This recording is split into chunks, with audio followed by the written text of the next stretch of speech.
এখন আমরা স্মার্টার বাংলাদেশের দিকে যাচ্ছি, তো তার দোষ থাকতে পারে। তো ভাই, আমি সবাইকে বলি, ভাই আপনারা যারা রাজপথে আছেন, শুধু শুধু দেশে বিশৃঙ্খলা তৈরি করেন না, বাংলাদেশের ইমেজকে নষ্ট করেন না। জননেত্রী শেখ হাসিনা যতদিন আছে আপনারা সুখে শান্তিতে ইনশাআল্লাহ থাকতে পারবেন।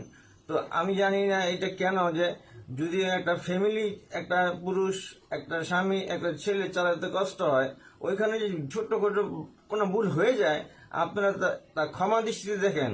সে তো একজন মানুষ, মানুষই তো ভুল করে, ভুল করে না ফেরেশতা।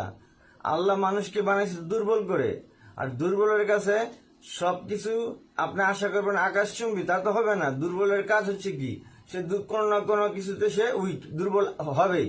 তো শেখ হাসিনা যতটুকু পারছে, হ্যাঁ, আমাদের নেত্রী যদি তিন পর্যায়ের নেতাকর্মীদেরকে সন্তুষ্ট রাখতে পারতো, তাহলে বর্তমান অবস্থা এরকম হতো না।